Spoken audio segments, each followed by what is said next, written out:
Muy buenos días, bienvenidos todos. Yo soy Anderson Boscán y esto es News and Coffee, el programa de entrevistas de La Posta para revisar la coyuntura política, la actualidad nacional. Hoy miércoles 12 de octubre revisamos los hechos en caliente después de agradecer a Il Barista. Ay, 12 de octubre, ¿por qué he dicho 12 de octubre? 12 de diciembre, revisamos hechos en caliente y agradezco a Il Barista en la República de Amazonas, donde nos sirven el café de las mañanas, y a Hyundai por acompañar el periodismo independiente. Vivo perdido en este mundo. Hechos en caliente.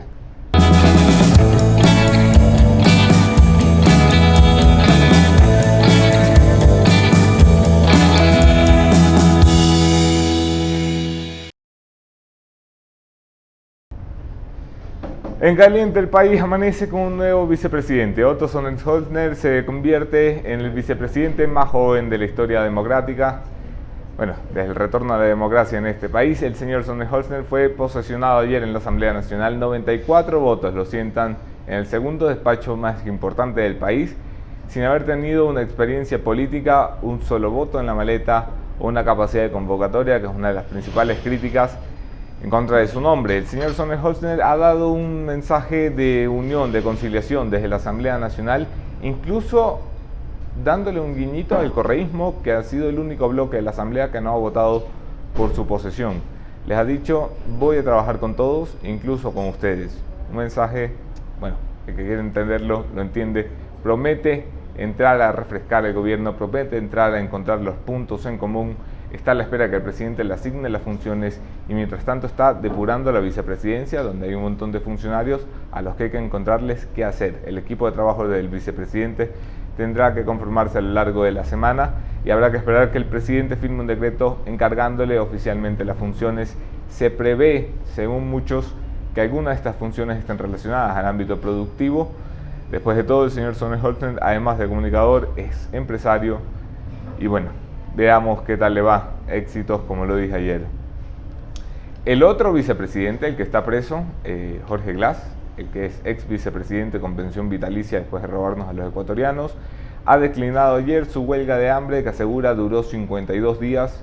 Yo estoy seguro que lo postularemos para algún récord Guinness.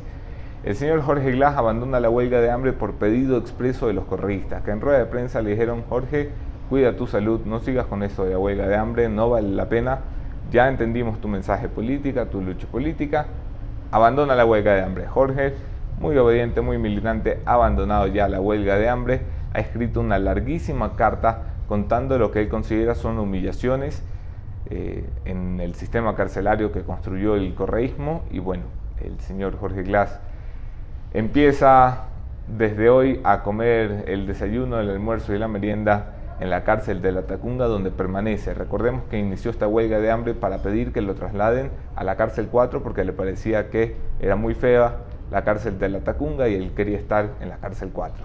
Esto no ha sido posible, ha declinado su huelga de hambre. Esperamos que recupere la salud, pero sobre todo esperamos que el Estado recupere el dinero que se robó el señor ex vicepresidente. Y mientras todo esto sucede en el mundo político, tenemos un presupuesto general del Estado que regresa a la Asamblea con observaciones. Nadie sabe ya si la Asamblea tiene ganas o no de ratificarse en sus observaciones. El presupuesto no ha variado tanto como muchos creyeron iba a variar después de lo que remitió la Asamblea. Y el ambiente político tiene que calmarse para darle importancia nuevamente a lo económico. ¿Qué va a pasar con un nuevo vicepresidente en funciones? ¿Qué va a pasar con un correísmo que está tan debilitado que no puede lograr ni que devuelvan a Jorge Glass a la cárcel 4? ¿Qué va a pasar con un presupuesto general que está en veremos? ¿Qué va a pasar con un Guillermo Lasso que ayer, en un debate en Cuatro Pelagatos, volvió al tablero político anunciándose básicamente como el inicio de la campaña larga hasta el 2021? Se lo pregunto a un buen amigo de esta casa, el doctor Santiago Basabe, analista político, columnista de Cuatro Pelagatos y catedrático universitario.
Gracias a todos los que se conectan a la entrevista. Yo soy Anderson Boscan en todas las redes. Podemos seguir allí la conversación. Gracias, Santiago, por estar aquí nuevamente. Qué gusto. Gracias a ti, Anderson. Buen día. ¿Ya te aprendiste el apellido del vicepresidente? Más o menos, prefiero por el nombre, es más fácil. ¿Has visto? Evita papelones. ¿Has visto la cantidad de papelones que hubo ayer en la asamblea en los canales de televisión? Veía un clip de Teleamazonas del vicepresidente Otto Schwarzenegger. En directo, hombre. Sí. Empezó el tipo con buen humor, ¿ah? Dijo, yo soy Otto a secas porque sé que lo del apellido no va a funcionar. ¿Qué te ha parecido el discurso? Sí, empieza con buen humor. Creo que es un discurso parco en lo político, parco en lo económico. En parte es justificable, ¿no? Acaba de ser electo el día de ayer, posesionado. No tiene funciones. No tiene funciones porque el presidente no está en el país. Deberá esperar hasta la semana entrante que llegue el presidente. Seguramente ahí el presidente le va a conocer a fondo realmente. No, se conocen. Se conocen porque no te olvides que Otto Sonnenholzner fue el nombre que Moreno buscó cuando quería un candidato no impuesto como Jorge Glass, sino electo. Así, pero él me parece voluntad. Que hoy en la mañana en un medio de comunicación como que desmintió en alguna medida. No, eso créeme en alguna que es medida eso. Bueno, puede ser. Decía esto de que se conozcan bien porque habrás visto esas tomas de un video pequeño cuando está con los periodistas del presidente. Sí, que le dicen, es economista. Y que le dice, es economista también. Y él se entera que es economista. Entonces, si vos eliges a alguien para que sea el segundo a bordo tuyo, que eres del presidente del club deportivo, no digamos de la presidencia, del club deportivo del barrio, y no sabes que el segundo al que estás postulando la profesión, como que da para pensar un poquito, ¿no? Sí. Por eso digo, seguramente en el Palacio estará el protocolo organizando algo para que se conozca. ¿Qué quiso Moreno, Santiago? Que cuando remite esa terna con 3 desconocidos que nos pone a todos a parir y a buscar datos de estos señores, ¿qué estaba buscando el presidente?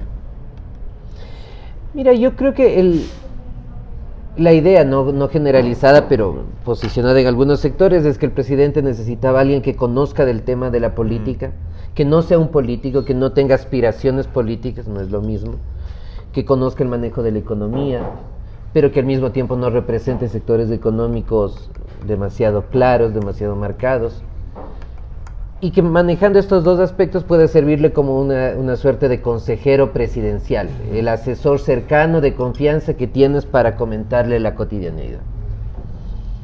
Y yo creo que a partir de ese cierto perfil, digámoslo así, el presidente colocó a alguien que estaba apartado de la política, apartado de la economía, pero en el amplísimo sentido de la palabra.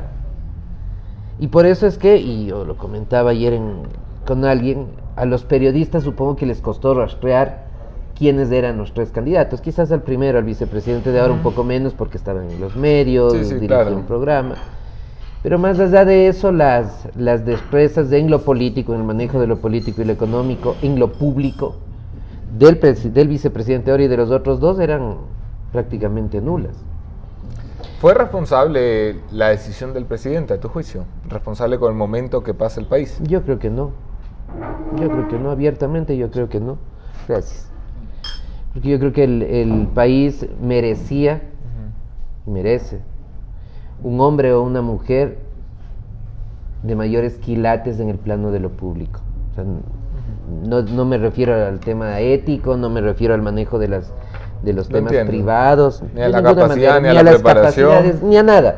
Me refiero a que el país necesitaba, tal vez al presidente no le interesaba mucho, quizás, pero creo que el país merecía una persona de más quilates en el manejo de lo público en la segunda magistratura del país. Colaboras con Cuatro Pelagatos, que es el medio que yo creo que mejor ha planteado este debate en cuanto surgieron las ternas, diciendo, tenemos 3 personas que si salen a la calle no pueden convocar a 10 a protestar por algo, que no han tenido un voto en sus vidas, que no han representado una función pública de alto nivel en sus vidas, que no han administrado desde el Estado en sus vidas, y estas personas pueden convertirse en presidente de la República así, de la noche a la mañana.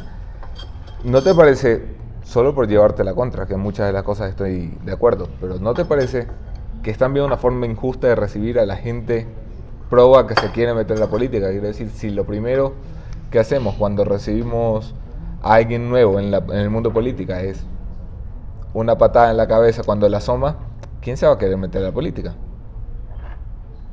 No creo que sea injusto. Te lo pregunto No creo solamente. que, sí, no creo que sea injusto. El presidente de la República, el gobierno, la legislatura, la población en general, ¿qué está reclamando en términos generales? Los mejores para administrar justicia. Una Corte Constitucional de primer nivel, una Corte Nacional de Justicia de primer nivel, que los mejores vayan a la Fiscalía, a la Contraloría, a la Procuraduría, a los órganos de control en general.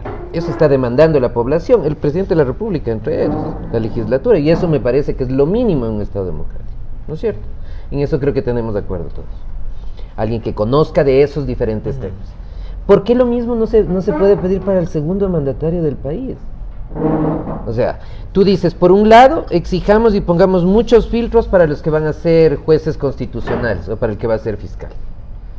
Pero para el que va a ser presidente de la República en determinado momento, nada más ni nada menos, bueno, basta con que sea una persona honesta, basta con que yo le conozca, como dicen muchos asambleístas, basta con que sea una persona de bien, para no entrar a la discusión de la buena cuna, para no entrar Como siquiera jodido con eso, ¿no?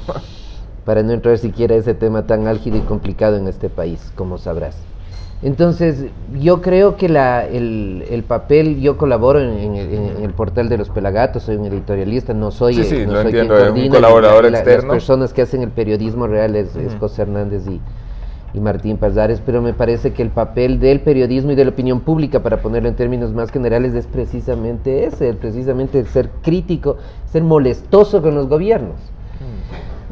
Yo creo que el papel del medio en general y de la opinión pública, digo, en términos amplios, es que los políticos estén hartos de oírte todos los días criticándoles y molestos de que las críticas estén ahí, siempre y cuando sean fundadas, tengan argumentos, desde luego que sí. Y en este tema, sí, como te decía hace un momento y vuelvo a repetir, a mí me parece que el país, por la coyuntura que vive ahora, necesitaba un vicepresidente de mayores ribetes en el manejo de lo público. Esto es lo que hay, solemos decir en periodismo, con esto es lo que hay que trabajar. Otto Sonnenholzner es el tercer vicepresidente de la era de gobierno de Lenín Moreno. Qué raro suena esto. Tercer vicepresidente del gobierno de Lenín Moreno. Y falta más de la mitad del gobierno. Estamos a mitad del gobierno. ¿Qué esperas a partir de ahora? ¿Has visto un discurso en el que no se moja en nada? Las entrevistas que ha dado esta mañana con Janet Nostroza en Teleamazonas, pues una entrevista de, mira, no puedo pronunciarme sobre nada más que qué bonita es la vida y qué bonito soy yo, porque no tengo funciones, tengo que esperar. ¿Tú esperarías que sea un florero, que sea un adorno, que sea un tipo al que se le encargan las reuniones con los grupos alejados del gobierno o a los que se intenta tener cercanía, que sea un tipo encargado de los sectores productivos? ¿Dónde crees que encaja alguien con el perfil de Otto Sonnenholzner? Mira, yo no creo que sea prudente para el gobierno tal cual está ahora que a él se le encarguen funciones demasiado álgidas, difíciles, ni en lo político ni en lo económico, porque eso va a generar cortocircuitos con los ministros que están ahí. No es un gobierno unificado como los gabinetes ministeriales del presidente Correa, por ejemplo, ¿no? Que todos caminaban por el mismo lado. Sí. Claro, acá cada uno tiene sus propios intereses, responde a sectores políticos distintos, a sectores sociales, y que el vicepresidente entre a tomar partido en una u otra medida en lo económico o en lo político, me parece que puede generar más tensiones que ventajas para el gobierno nacional. Porque al final, sin que esto se lo vaya a decir públicamente, el ministro X, la ministra X dirá, bueno, yo represento a tal sector político, a tal sector social, y en función de eso estoy trabajando acá. ¿Tú a quién representas? No le va a decir, pero por ahí va a ir la cosa, pero ¿no? Se va a entender. A ver, cuéntame a quién representas tú. Yo tampoco llegué por votos, diré ese ministro o esa ministra, pero mira lo que tengo atrás, los espacios que me están apoyando, cuáles son los tuyos. Entonces, para evitar ese tipo de conflictos que me parece están y se pueden dar, yo creo que el vicepresidente deberá tener una función más bien secundaria. O sea, de florero. No sé Vamos, yo sé que no te gusta el término, pero Vamos, que es para lo que quedan los vicepresidentes, o sea, agarran una banderita por ahí social y se van a tomar fotitos. Depende, no todos los vicepresidentes. Yo creo que yo creo que el cargo del vicepresidente es fundamental y decisivo, no en la coyuntura actual que vive el país. ¿Me explico? Y en ese sentido a mí me parece que es una buena decisión de las pocas buenas decisiones, de las pocas buenas normas que tiene la Constitución, de darle al presidente la absoluta libertad para decidir en qué te pongo y en qué te saco, porque eso al presidente le permite moverse políticamente para ver en qué momento el vicepresidente es más o menos útil. Ahora creo que el vicepresidente, dadas las características del vicepresidente actual, dada la coyuntura política, más bien debería tener un papel secundario, pero no ha sido la historia del país ese. En el país en los años 80 hubo un vicepresidente que manejaba el país, que estaba de lejos por encima del presidente de la República, me refiero al economista Dajic. Él era el cerebro económico y luego político también del país, y era vicepresidente.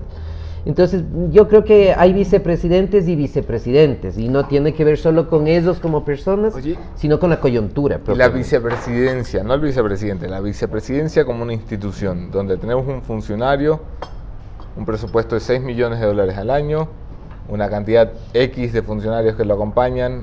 María Alejandra Vicuña, que estaba en austeridad, tenía 18 asesores, que no sé si no hubiera estado en austeridad cuánto hubiera llegado la señora. Me imagino que porque entre más asesores, más posibilidades de diezmos. ¿Qué tan necesario es realmente tener la institución si tenemos modelos como Perú aquí al ladito, que dice, mira, para vicepresidente, un ministro, o dos ministros, uno económico, uno político, encargar la vicepresidencia, sin que exista la figura institucional de la vicepresidencia, que cuesta plata y hace poco? Yo creo que la vicepresidencia es necesaria. Yo creo que es una función necesaria en el país. Y la vicepresidencia ha funcionado medianamente bien entre el 79 y hace 2 años. O sea, la discusión que ahora se plantea, es necesario eliminar la institución de la vicepresidencia, no la persona, quien sea, surge a raíz del señor Glass y de la señora Vicuña. Pero si lo vemos en un periodo un poco más amplio de tiempo, pensando solo en el Ecuador, podemos comparar con otros países. Me parece que es una institución que es necesaria dentro de la... ¿Útil? Yo creo que es útil. Evidentemente, si es que es un vicepresidente que tiene funciones más limitadas, no puede tener un aparato burocrático enorme como el de los 2 vicepresidentes anteriores. Pero yo creo que es necesario, porque si no tienes, asumamos que eliminas el vicepresidente. ¿Quién asume las funciones temporales en caso de enfermedad, digamos, del presidente? No digamos de muerte. ¿A quién? ¿A quién se le entrega eso? El ministro designado como vicepresidente. Ah, ok, pero entonces ahí hay un juego de poder al interior del gabinete ministerial. Lógico. Que te puede generar una tensión mucho mayor que tener un vicepresidente que todos sabemos que va a encargarse eventualmente, temporalmente, de la presidencia. Por tanto, la posibilidad de que nosotros, los ministros, podamos acceder a esa, está prácticamente vetado. Dediquémonos a nuestras actividades particulares.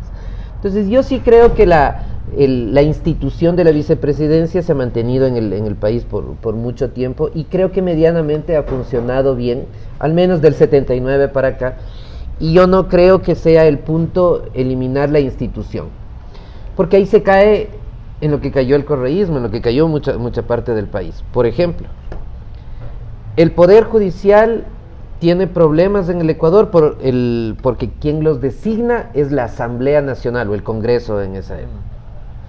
Y no era el problema el Congreso el que designaba, el problema lo que se generaba al interior del Congreso, los actores políticos, los legisladores, y eso es otra cosa. Me parece que es el mismo tema. ¿Qué hicimos? Sacamos la designación de las Cortes del Congreso y bueno, ya ves lo que ahora mismo tenemos. Entonces creo que a veces confundimos los actores de la institución con el conjunto de reglas como tal. Y me da la impresión a mí, al menos hoy por hoy, que la vicepresidencia es necesaria. Hablando del otro vicepresidente que está en cana, 52 días de huelga de hambre, dice el correísmo. No me voy a poner a valorar si es cierto o no. Lo que me pongo a valorar es que tras 52 días de huelga de hambre no hayan logrado algo. Una huelga de hambre de un político tan representativo como debería ser Jorge Glass, debería tener la suficiente capacidad para presionar al gobierno a hacer algo. Hombre, lo lograban hasta con la dictadura de Castro en Cuba. ¿Por qué aquí no pasó nada? Ese es un tema extremadamente interesante y se da para varias lecturas, ¿no? Una, que es la que a mí me parece que genera algún sentido, no el único, es que hubo un acuerdo a nivel de Alianza País, pensando en Alianza País la patria grande, ¿no? La patria grande correísta, la patria grande morenista, en todos. La patria grande serranista, digamos. También. Claro, la patria grande, pues todos somos Alianza País, todos fuimos y todos seguiremos siendo Alianza País. Y dentro de ese acuerdo, cuando los problemas por la corrupción se empezaron a destapar, había que llegar a un punto de quiebre. Alguien tenía que asumir los costos políticos de esto. Y creo que fue Jorge Glass. Bajo un acuerdo específico. De acuerdo, me toca, voy a ser el sacrificado del proyecto político. ¿Hasta cuándo? Y a mí me parece que ahí el acuerdo era, no te preocupes, esto no va a pasar, exacto, va a ser una cuestión de poco tiempo. Nosotros lo resolvemos. Y creo que no lo resolvieron. Esto se nota mucho. Jorge Glass escribe 4 páginas. Yo le calculo unas 3.000 palabras. No le cabe ahí, después de agradecerle a Raimundo y todo el mundo, el nombre de Rafael Correa. Que los silencios dicen tanto como las palabras en periodismo. Que en 4 páginas Jorge Glass no haga una sola referencia a los líderes de la revolución, incluyendo a Rafael Correa, significa que por allí no ha sentido el respaldo. Es que yo creo que es de eso. Me ofrecieron, dicho en términos coloquiales, me ofrecieron que voy a estar muy poco tiempo, me ofrecieron que esto se iba a resolver. Estoy más de un año. Y ya no estoy ni siquiera en Quito, estoy en la Tacunga. ¿Cuándo voy a salir? Y esto se relaciona con la declaración de Patiño hace unos meses, la movilización que hace que es como una respuesta, me parece. Que eso se da días después de que alguien en el sistema de inteligencia tuviera una reunión con Jorge Glass. Con Jorge Glass, exactamente. Entonces, Patiño me parece, y esta es de especulación desde luego, con algún nivel de evidencia, que da cuenta de enviarle el mensaje al ex vicepresidente, decirle, estamos aquí, no te hemos abandonado. Sé que estás molesto, sabemos que estás molesto. Pero espéranos un poco. Pero aquí estamos. Claro, porque del otro lado, el que ha pagado los platos rotos, por decirlo de alguna manera, que es Jorge Glass, también sabe mucha información. Y seguramente él estará... Habrá más de uno que quiera que... Pero por supuesto, entonces, si tú me dices a mí, te voy a sacar en un par de meses y no me estás cumpliendo, llega un momento en que yo me molesto y te digo, oye, ¿cuándo voy a salir? Porque si yo no voy a salir, mira, aquí está la lista, ¿no? De todos los que somos y de todo lo que sabemos. Claro, esto que estoy diciendo, la gente que nos escucha y que nos ve dirá, ¿qué es eso? ¿Estás hablando de un cártel mafioso, de un grupo delincuencial? Sí. Solo que nos gobernaban. Sí, así funcionan las mafias. Así funcionaron siempre las mafias. Todos nos sabemos cosas, todos nos callamos las cosas, mientras está el jefe. Ejemplo adelante. patético. Carlos Pareja Yanuseli chupó 9 años del correísmo. Cuando cayó, ¿qué hizo? Agarró un teléfono, fue a Miami y prendió el ventilador. Porque así funcionan. Cuando se ven caídos, cuando ven que la protección que les habían ofrecido no existe, cuando pasan de ser los todopoderosos a los que tienen que hacer huelgas de 52 días, la cosa se complica. El correísmo, lo decía ayer, me parece que es Lira Villalba, que entre las cosas que balbuceaba el asambleísta, logré escuchar, estamos debilitados pero no derrotados. Y yo creo que es la primera vez que escucho el correísmo hablar de la realidad, de que ya no son el gran poder, de que están ahora en minoría, no solo en minoría, sino una minoría débil, sin discurso, sin capacidad de movilización, sin respaldo popular, sin partido, sin financiamiento, sin. ¿En qué está ahora el correísmo? Yo creo que está debilitado, pero no está extinguido. Yo creo que tiene respaldo popular. Yo creo que tiene un amplio respaldo popular. No se puede observar y no se va a observar en el proceso electoral porque no tienen un reconocimiento legal. No tienen partido formalmente. pero creo que a nivel ciudadano tiene un apoyo importante. En sectores deprimidos económicamente, pero también en un sector importante de las clases medias del país. Porque tú tienes una clase media entre los 18 y los 30 años, un poquito más incluso, que solo vivió el correísmo. Claro. Y nada más. Y sus espacios laborales se dieron en función del correísmo y obtuvieron buenos salarios en función del correísmo y pudieron ascender económica y socialmente en función del correísmo. La caída o subida del correísmo va a depender de qué tanto el gobierno tenga o no que ajustar. Sí, pero yo creo que el gobierno no va a ajustar mucho más de lo que ha ajustado, de lo poco que ha Si no ha ajustado. ajustado nada. De lo poco que ha ajustado. Porque tiene mucho robo de 70 paja. millones ajustó. Ese fue el ajuste del Sí, gobierno. claro, y no me refiero solo en términos económicos, sino en términos políticos. No creo que van a ajustar más porque se saben muchas cosas mutuamente. Y porque además del correísmo está enquistado claramente aún en el Poder Judicial, en los organismos de control, en las superintendencias, etcétera, etcétera, etcétera. Guillermo Lasso, que participó ayer en los debates de Cuatro Pelagatos, una iniciativa que a mí personalmente me fascina, tener la oportunidad de ver a la gente preguntándole directamente a quienes toman decisiones o hacen política temas que nos importan a todos. Guillermo Lasso decía ayer en debates de Cuatro Pelagatos: Moreno cortó con Correa, no con el correísmo. Que parece una frase fofa, pero en realidad tiene mucha connotación dentro. ¿Tú crees que Moreno sigue siendo a estas alturas, que se ha mandado al carajo con Correa, que se ha mandado a la cárcel a un vicepresidente, que se ha limpiado hasta el último ministro de Alianza País que le quedaba en el gabinete, sigue siendo rehén de Alianza País, de la Alianza País de Correa, de la Alianza País mafiosa en la que todos colaboraron en su momento? Yo creo que sí. Yo creo que sí. Hay un puesto clave en el gobierno que es la Secretaría Nacional Jurídica. Sí. El Alexis Mera del otro momento, ¿quién es ahora? Coméntame. Que ¿Quién sigue es? en manos de Johanna Pesantes, que Ok. fue mano derecha de Alexis Mera. Sí. Te estás contestando tú mismo. Esa persona maneja toda la estructura jurídica del Palacio de Gobierno, del Ejecutivo. ¿Quién es? La mano derecha de Alexis Mera. No, tú eres devastador, Santiago. No viene acá con tanto ánimo y tú... No, estoy solamente describiendo un nombre que se me viene ahora a la mente. ¿Y por qué no da más pasos? Porque no puede. O sea, no es el punto criticarle al presidente y como los políticos, evidentemente, porque es su trabajo decir, es que tiene usted que descorreizar totalmente. No lo puede hacer, no lo puede hacer. Y si ya llegó al punto límite de descorreizar el gobierno, ya llegó el punto límite de la fricción, ya llegó el punto límite del ajuste, ¿a qué se va a dedicar don Moreno lo que le queda de la mitad del gobierno? A esperar que pase el tiempo. A sobrevivir. A sobrevivir. A tomar algunas medidas políticas para aquietar las aguas, de entregar espacios de poder, generar alguna coalición medianamente estable. El romance de ahora social-cristianos, creo, y gobierno se acaba en enero, que empiezan las seccionales. O sea, es un amor bien furtivo ese.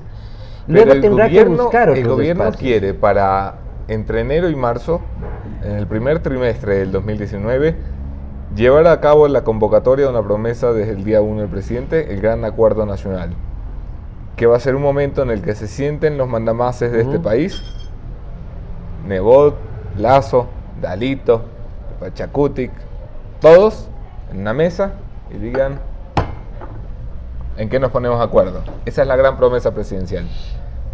¿Eso tiene futuro? No creo. ¿Por qué? Creo. Mira, yo creo que en las elecciones de marzo se va a jugar en buena medida el futuro del gobierno de Moreno en función de una elección clave, que es la elección del alcalde de Guayaquil o de la alcaldesa. Yo creo que esa elección es definitiva. ¿Por qué? Si la candidata social cristiana Cynthia Viteri gana con un margen importante de votación, me parece que eso afianza totalmente a Jaime Nebot como un presidencial. Si se da el escenario contrario, si Cynthia gana con un margen muy pequeño, quizás Nebot lo va a pensar 2 veces. Y si Cintia pierde, evidentemente Nebot seguramente se va a su casa. Se acabó el socialcristianismo. Y se acabó el socialcristianismo. Claro, ese escenario es menos probable hoy por hoy, sí, pero podría darse. Pero en el primer escenario, Cintia gana con una votación importante en Guayaquil, el Partido Social Cristiano se afianza en Guayaquil, capital económica y me parece que política también del país. Nebot queda con las puertas abiertas a la posibilidad presidencial y creo que en ese momento, marzo, abril del próximo año, es el candidato más visible, con mayor espacio, con mayores posibilidades de ganar. Ahí la pregunta, y esto es duro, es, ¿Nebot en esas condiciones va a esperar al 2021 para ser candidato? ¿O no? Depende. ¿De qué? Pero yo creo que depende de Yo que... parezco que sí, no, bueno, es que esto, cuando uno habla con Santiago, uno termina siendo entrevistado. ¿De qué depende? Dependerá también de la relación real, de esto que llaman el pacto Moreno-Nebot, de qué tan real es la relación que hay allí. Porque si hay un líder que lo único que ha hecho es decir, bueno, empujemos al que es menos malo que el que estaba antes, eso no tiene futuro. Pero si ahí hay una relación de convivencia, bien podría darse una etapa de transición preparándose el 2021, ¿no? Ajá, esa es una opción. Ahí pensando desde el lado del político, Nebot fundamentalmente. ¿Y qué pasa si entre el 19 y el 21 suceden hechos que la popularidad que tengo ahora se va desvaneciendo en el tiempo? En un país como esto, eso es facilito. Hombre, para Jaime Nebot, ¿tú crees? Que lleva 30 años ahí en política. Me espero 2 años más cuando hoy es el momento específico. Te pongo otra pregunta. ¿Tú crees que un líder como Jaime Nebot, que en su grupo cercano ha dicho siempre, yo no quiero coger un país quebrado, va a querer coger un país convulsionado? Es la última vez que podría hacerlo. Ya fue candidato 2 veces y perdió 2 veces. Sí, si no se lo recuerdes que... Bueno, que 19 años ha dicho que no por eso. Perdió 2 veces la presidencia. Y ahí seguramente le van a decir, mira Jaime, o como le digo, ¿es hoy o no es? Y lo otro que decías, hay que ver en qué medida el acuerdo entre el gobierno y el Partido Social Cristiano es real. Y ahí una cuestión bien interesante que no se la han preguntado al vicepresidente ya actual es, ¿la terna es del presidente Moreno o la terna es del Partido Social Cristiano? Porque si la terna es del Partido Social Cristiano, el acuerdo es mucho más claro que lo que podríamos pensar. Yo ahí sí con certeza te lo pongo en la mesa. El nombre de Otto Sonnenholzner llega en la mesa chica. El presidente pide a su mesa chica que le entreguen nombres. Hay 2 personas que coinciden con el nombre de Otto Sonnenholzner: Juan Sebastián Roldán y el señor Santiago Cuesta. La decisión es presidencial, pero no deja de ser Sonnenholzner en Guayaquil lo que es un guayaquileño promedio. Seguramente barcelonista, no se lo preguntaba, ¿eh? Y seguramente con un corazoncito palpitando por el socialcristianismo.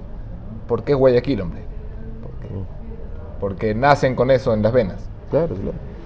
Así que no descartaría que el señor Sonnenholzner vea con buenos ojos el socialcristianismo, sin que hayas militado, sin que haya sido... Sí, por supuesto. Pero evidentemente no viene de esas filas, viene de dentro del gobierno. Ya te digo, los nombres de los 2 asesores personas, que ponen su nombre en la mesa chica del presidente. Entonces, Guillermo Lasso. Guillermo Lasso. Ya sé que te gustó ser entrevistador, pero déjame hacer preguntas a mí también. No, iba a aportar algo más. Lo que iba a aportar antes de que hagas la pregunta es, y pensando esto, a veces la gente dice, es que son puras conjeturas. Claro, porque estamos viendo la política desde afuera, los detalles y las minucias no sabemos. Ustedes, los periodistas, saben mucho más. Uno lo que ve es atacados, ve declaraciones y cuestiones de ese tipo. ¿Por qué José Francisco Ceballos desiste de la candidatura a la prefectura del Guayas? Se lo he preguntado a un alto asesor de gobierno la semana pasada. Le he dicho... ¿Por qué? Hombre, qué jugada que le hicieron, ¿no? O sea, quitarle a Jairala el que le podía impulsar la papeleta para restársela. Qué socialcristianos que se vieron. Me ha jurado que no. como te lo juraría cualquiera, pero sobre todo hay una fuente muy cercana, el señor Ceballos, a quien no conozco, que me dijo que esto fue una decisión estrictamente familiar, un pedido de su familia, de decirle, por favor, no. No hay que descartar nunca. ¿Has escuchado alguna vez de algún político que no diga que se retira por razones absolutamente familiares, personales, y no de otro? Cierto es. Sí, pregúntale a Pedro Delgado dónde se fue, ¿no? Bueno, o sea, ¿Tú crees que eso es una jugada del social cristiano? Pero es un espaldarazo del gobierno al Partido Social Cristiano. Mira, la posición de... Es que son dos arqueros, ¿no? La posición de José Francisco Ceballos está debilitando la candidatura de Cynthia Viteri en Guayaquil. Si vos le sacas a Ceballos de la papeleta, eso puede repercutir. No digo que sea enorme la influencia, suma. Pero va a sumar en favor de Cynthia Viteri. Y creo que eso es lo que ha pasado. O sea, hay varios indicios que dan cuenta de una vinculación. No digo que sea una vinculación solamente con el Partido Social Cristiano. Y además no estoy porque tachando seguro esto. Vamos a ver lo mismo aquí en Quito con Paco Moncayo. Sí, y no estoy tachando esto. No dará un apoyo de frente, pero algo hará. Por ejemplo, no permitiendo que Yunda vaya por ahí en su país. Por ejemplo, claro. Y el punto es que estos acuerdos políticos son parte de la política. O sea, no es el punto caer en lo que el correísmo nos llevó en 10 años, en esto de decir, sinvergüenzas, ladrones, corruptos. No, es parte del acuerdo político. Discrepo contigo, Santiago. Yo estoy de acuerdo con que los políticos pacten. Lo que a mí me tira de los cabellos es que nos vean la cara de pendejos a todos y nos digan que no hay pacto. O sea, lo que me molestaría a mí es que la retirada del señor Ceballos sea parte de un pacto y que el señor Ceballos nos diga que es por su familia. O que los votos para esto sean parte de un pacto y que nos digan que es porque lo creen conveniente para el país. O sea, si hay un pacto, ¿por qué carajos los partidos le siguen teniendo miedo al pacto? Porque esa ha sido la historia del país desde el 79. Los acuerdos en el país, antes y ahora, y creo que van a seguir siendo así, los acuerdos políticos han sido por debajo de la mesa. Han sido acuerdos donde pactamos determinado tema, pero salimos a los medios de comunicación y no tenemos ningún acuerdo. Hay un pacto famoso en el Cortijo, en el gobierno del presidente Lucio Gutiérrez, famoso. Ahí se acordó la gobernabilidad de los primeros años de Gutiérrez. Cuando ese pacto se rompió, Gutiérrez equivocadamente se acercó al partido roldosista, vino el expresidente Bucarán y el resto ya lo conocemos. Y el resto todos. Ya lo conocemos. Y así ha sido históricamente. Y en el gobierno del presidente Correa pasó lo mismo al inicio. Sí, lógico. O sea, los legisladores, los asambleístas, diputados en ese tiempo de los manteles, es parte de eso. Entonces yo creo que si bien el actor político, por lo que ha pasado en el país, te va a negar eso, ese es el papel para evidenciar eso precisamente de la prensa, de los medios de comunicación, que a la gente le dicen, miren, no se coma el cuento de eso porque hay esto, esto y esto, y usted sea crítico y saque sus conclusiones. Aquí es donde quería meter a Guillermo Lazo en la conversación, porque ayer decía, por ejemplo, muy claramente, no que había un pacto entre AP y el socialcristianismo, decía, es que están cogobernando, que los socialcristianos son cogobierno. Cuando tú mencionas la alianza o el romance de partidos que seguimos llamando oposición, que me parece muy curioso que lo sigamos llamando oposición, y el gobierno no menciona solamente a Alianza País y al socialcristianismo, metes en la colada Creo. Claro. ¿Te parece que son todos? O sea, que en la fiesta del romance están todos. Pero Creo acaba de entregar los votos de ayer. Para Sunny Hosmer. Claro. Con un nivel de argumentación de los asambleístas de todos los partidos, pero que es lamentable, pues. Sí, los legisladores dicen, yo le conozco a este señor, yo le conozco. Perfecto, entonces le conoces, vamos, ahí está. Es un buen tipo. Ese es el nivel de argumentación de socialcristianos, de Creos, de BIN, de todos. Así se discutió y así se debatió la elección del vicepresidente de la República. O sea, si ya eso no les llama la atención a la gente, no nos escandalizamos, entonces ya no nos escandalizamos de nada. ¿Por qué creo que también Creo está ahí, no solo por esta votación, sino porque me parece que también está jugando y está en esa negociación con el gobierno nacional de cara a las seccionales del 19, ¿no? Por ejemplo, cuando se gana la vicepresidencia del Consejo Nacional Electoral. Por ejemplo. Y la presidencia, para no estigmatizar, porque podría parecer que estoy estigmatizando a los políticos de la costa, y cuando la presidencia se le entregan a Pachacutic. Porque la presidencia es una cuota de Pachacutic, ¿no? Claramente, sí. Abiertamente está ahí. Sí, sí, a mí me da mucha risa, vienen acá y me dicen, es que no, es representante de la sociedad civil. Sí, la representante de la sociedad civil del Pachacutic, hermano, que no me digas que la CONAIE ahora va por caminos separados. Claro, del es que la Pachacutic. CONAIE lo que suele decir ahí, Pachacutic, es, no, esa es una representación a título personal. Sí, sí. No es del partido. En este caso y en muchísimos otros. Entonces yo creo juega un papel importante. Yo tengo la impresión que creo es de esos casos donde tienes todo para hacer. Y al final la peor decisión, que es la última, esa tomas. O sea, tiene la gran oportunidad de tener la alcaldía de Quito, por ejemplo. ¿Cómo? Porque tiene todos los espacios necesarios para ello. Pero designan un candidato que la gente de Creo dice, no lo conozco, para la capital de la República. Teniendo nombres que me parece tendrían mucho más alcance, pegada, no sé si podría darles para ganar. Dame pero uno. Fabricio Villamar, por ejemplo. ¿Cuál ha sido el asambleísta que se ha puesto en la palestra en términos de las denuncias de corrupción en la Asamblea Nacional? Es él. El Hay caso de la quienes creen- asambleísta Norma. Villamar se fajó varios casos, se ha convertido en la voz cantante de Creo, en un líder sin membrete, porque no es el líder de bloque. No. Villamar es el quiteño, 3 veces. Claro. A falta de uno, pero hay Habla quienes con la creen que si... hay quienes creen que si lo sacas de la asamblea, Creo gana más, Creo pierde más de lo que gana. Pero va a perder más en la alcaldía.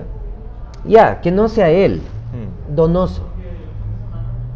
Donoso es un asambleísta Patricio Donoso. que ha tenido Patricio Donoso, que ha tenido una prestancia pública, que tiene una representación electoral importante, su segundo periodo. Quizás no le alcanza nuevamente, quizás no le alcanza a ninguno de los dos o a otro de Creo Ok. para llegar a ser alcalde. Pero comparativamente respecto al candidato que ahora tienen, persona respetable totalmente, no lo conozco, el señor Holguín, me No, parece tampoco. que aportaría muchísimo más. Entonces tienes todo en Quito para crecer al menos electoralmente, y tomas una decisión de ese tipo. Dejas de ir al mayor exponente en términos de género, legisladora, que Mae tenías, Montaño. como era Mae Montaño, y la dejas ir. Que Mae Montaño se va educadamente, pero se va molesta. Pues. Obviamente. Se va molesta. Obviamente.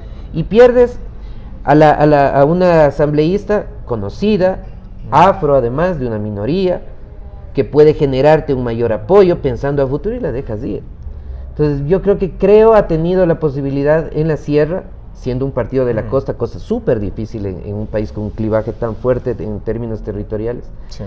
Ha tenido la capacidad o ha tenido la oportunidad más bien de crecer, pero me parece que las oportunidades las están dejando pasar. Dos cosas. Guillermo Lasso, que ayer casi le faltaba ponerse tarima y entrar a campaña ya directamente con 2021. ¿Qué tan vivo está para el 2021? Y sobre todo, ¿qué tanto ha aprendido de sus errores? Los errores de los que se le acusa es un equipo de asesores desconectado de la realidad, un partido que solamente concibe como vehículo electoral y no como partido, que hay partido más allá de las elecciones, y un candidato que como nunca deja de estar en campaña se desgasta rápidamente. ¿Qué tanto aprende Guillermo Lasso de los errores y cómo queda para el 2021? Yo creo que ha aprendido poco. La designación nuevamente del candidato a alcalde es una designación de él diciendo, acá está nuestro candidato. ¿Quién? Es el señor. Ha aprendido poco. Creo que hacer campaña con tanto tiempo le desgasta más que le favorece. Hay candidatos, los seres humanos en general tenemos que aprender de nuestras limitaciones y nuestras virtudes, ¿no es cierto? Y explotar nuestras virtudes, nuestras potencialidades y más bien guardarnos las otras cositas, las que para las que no somos tan buenas. No me refiero a temas de corrupción ni mucho menos. Y me parece que él es un gran candidato o podría ser un mejor candidato sin aparecer públicamente. O sea, no es la imagen que tienes que vender y exponer a los medios de comunicación porque eso te va a hacer ganar espacio. Yo creo que es lo contrario en el caso de él. Y vista esa debilidad, que no es, insisto, hay cantidad de políticos que mejor es guardarlos, Sí, que se sí. expongan poco para que ganen. Y yo creo que esa es una debilidad de él, que lejos de observar eso hacia futuro, más bien sigue la misma. Y la tercera es, Lasso podría tener espacio si el alcalde de Guayaquil no es candidato. ¿De qué va a depender de que el alcalde de Guayaquil sea candidato? De su alcaldesa, me parece, de la posibilidad de que Cynthia Viteri llegue a la alcaldía. Yo creo que va a depender de muchas cosas más. Sí, O sea, sí, claro. El cristianismo le va a apuntar a, por ejemplo, pisar fuerte en Manabí, por lo que se arriesgan a vender su honor para ganar las elecciones, pactando con Mariano Zambrano. Ajá. Van a tratar de salir de la zona de confort de los ríos Guayas, donde se han quedado rinconados ya más de 20 años. Dependerá de muchas cosas que Nebot se lance. A la final también dependerá del propio estado de ánimo de Nebot, que ya pasa a los 70, que estará para los 72 a la época de las elecciones. Habrá que ver cómo todo eso juega finalmente. Está muy claro que Lasso y Nebot trabajan. No sabemos si van a estar en la papeleta, pero trabajan con ganas de estar allí. ¿A quién ves del otro lado? Porque no sé si es Para una la impresión presidencial. equivocada o no, pero yo creo que aquí abusamos del péndulo. O sea, que está bien esto del péndulo cada cierto tiempo, pero tampoco se puede borrar de un plumazo a toda una corriente que representará a parte importantísima de este país, como es del centro hacia la izquierda. ¿Qué hay allí? ¿Quién asoma? Yo ¿Qué creo que no hay propuestas hay? mucho ahora mismo, ¿no? No hay mucho que tú puedas visualizar y decir en la izquierda democrática está tal persona, en Pachacuti está tal persona. No creo que haya alguien muy visible. Pero en países tan inestables como el Ecuador eso no es necesario al final. Lo mismo decías en el 2005, en el 2006, y apareció una persona que era profesora en una universidad que llegó a ser ministro de Economía, un par de meses. Salió con una declaración llamativa que muchos medios de comunicación le pusieron atención y luego lo tuviste 10 años en el gobierno. 10 años. Y pudo quedarse más. ¿Condiciones para un outsider? Yo creo que el Ecuador siempre tiene condiciones para alguien que venga de fuera. Qué miedo. Sí. ¿Por qué pasa eso? Qué miedo, porque ahí puede venir cualquier cosa. Ya, claro, pero ¿por qué pasa eso? Porque no tienes partidos políticos institucionalizados. ¿Por qué no los tienes?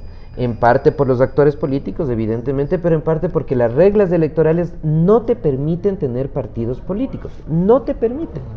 ¿Por qué? Tú tienes un sistema electoral donde el movimiento cantonal puede tener vida jurídica propia y puede tener candidatos. Entonces, si es que yo soy el líder del cantón X, que es un cantón de 15,000 personas, y donde fácilmente puedo capturar la alcaldía con mi movimiento propio, ¿para qué me voy a afiliar a tu partido nacional, donde voy a depender de tus directrices nacionales? Yo hago mi movimiento.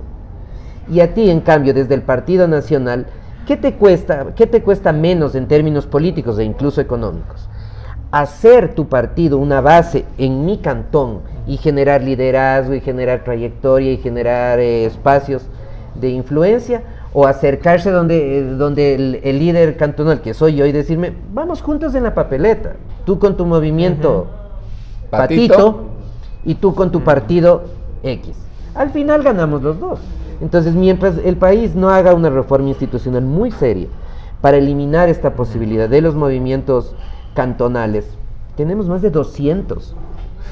Tener partidos nacionales y por otro lado eliminar una aberración, porque esta sí es una aberración que no pasa ya casi en ningún país del mundo, que es las listas abiertas. Sí, que es una locura. Que te permite seleccionar entre varios. Mientras esas dos cosas de fondo no cambien, esto va a seguir exactamente igual.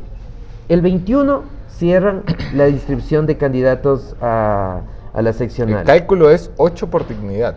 Ya. Hasta ahora no hay ni el 10% de inscritos. ¿Por qué pasa eso? Porque porque no tienen candidatos. Porque el 21 van a Pero, estar a ver, haciendo cola para... no vayamos para a los incidir. pueblitos de 15.000 personas. Esto es Quito. Por Aquí hay supuesto, ¿cuántos por candidatos supuesto. sin partido? Santiago? Precandidatos, claro, exacto. Ayer acaba de renunciar Mauricio Pozo, que es un golpe para Sí. el Partido Social Cristiano. En lo que, en lo No que llega a estábamos. Quito el socialcristianismo, ¿no? Pero yo creo que no llega porque no quiere y porque no tiene interés, porque sí podría llegar. Esta es una ciudad igual de conservadora que Guayaquil, con algunas características que la diferencian en otros niveles, pero creo que el Partido Social Cristiano podría tener un espacio mucho mayor acá, pero me parece que nunca tuvo interés en Quito, en trabajar Quito, en articular liderazgos en Quito. Quizás ahora eso podría cambiar en alguna medida, porque tengo la impresión que mucha gente molesta con Creo se va a empezar a pasar al Partido Social Cristiano en Quito, en la Sierra en general, y eso podría en alguna medida repotenciar al Partido Social Cristiano, que fue fuerte hace 3-4 décadas. De Cerramos con esto, Santiago. ¿Sabes? Qué gusto tenerte aquí, qué gusto la conversación. A frases cortas, la mayor tarea del presidente Moreno a partir del 18 que vuelve al país. Tratar de conseguir algo de estabilidad en lo político, algo de estabilidad en lo económico y esperar a que el partido termine. El problema es que el partido está recién en el primer tiempo. ¿Alianza País va a existir después del 2019? Yo creo que sí, más debilitada, pero yo creo que sí, le queda todavía algo de aire a Alianza País, como Alianza País, lo que es ahora. No estoy pensando en el ala del expresidente Correa. La Asamblea Nacional se recupera para poder salir a fiscalizar puertas afuera y dejar de buscar a los delincuentes sentados en las curules. Difícilmente, ya viene un periodo electoral y va a ser un espacio de latencia más bien, de un relax de la Asamblea hasta ver qué pasa con las legislativas. Llamado anticipado a elecciones generales, muerte cruzada, que se vayan todos, la figura que quieras. ¿Es una realidad probable de aquí hasta el 21? Sí, yo creo que sí. Yo creo que sí. Con eso cerramos. Santiago Basabe, un gusto. Gracias a ustedes por gusto, conectarse. Mi conclusión de esta mañana, el punto final, enseguida, rapidito.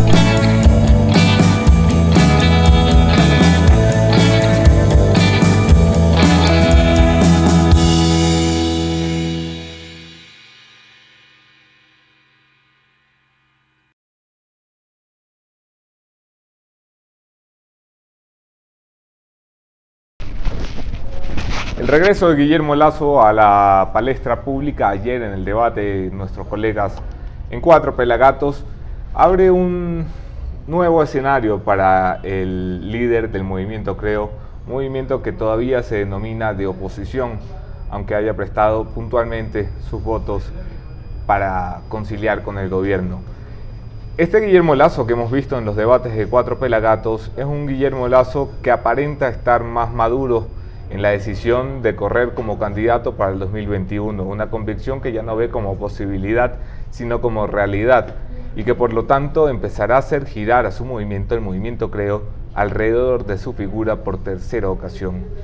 El Guillermo Lasso candidato, sí, que puede traer cosas buenas, que puede traer una voz que tenga freno para el gobierno en un país donde todo el mundo prefiere estar con tono dulce, guardando tiempos, dándole cancha al gobierno para que siga probando e intentando jugar a la transición.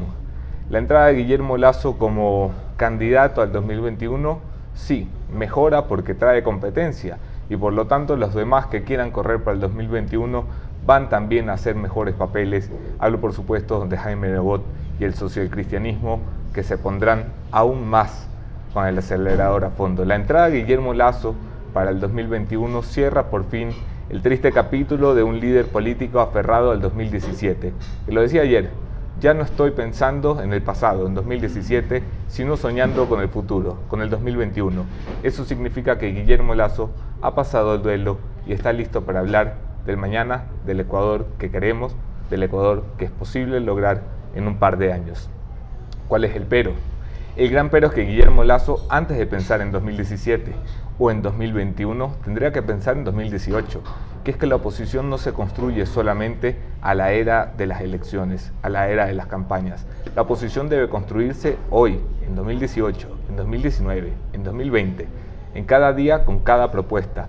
No puede ser que la oposición siga teniendo la misma actitud que con el correísmo, decirle no a todo, decir tenemos que reducir esto, tenemos que aumentar esto, pero no llevar las propuestas concretas a la mesa y presionar porque se cumplan. El rol de la oposición no es solamente proponer, sino conseguir que su propuesta se ejecute como una alternativa de gobierno. El rol de la oposición no es solamente convertirse en una alternativa del poder, sino en un control, el balance check que le llaman los gringos. Pues eso es lo que esperamos de la oposición ecuatoriana. Y lo primero que espero yo de la oposición ecuatoriana es que nos digan quién es quién está realmente en la oposición. Porque aunque Guillermo Lasso puede jugar a que fue el único que no se tomó la foto en Carondelet, el único que no se tomó la foto en Carondelet, cuando llegue el momento de rendirle cuentas al país, lo que la gente va a querer no es quién no se tomó la foto, sino quién logró resultados. Señor Lasso, eso depende de usted.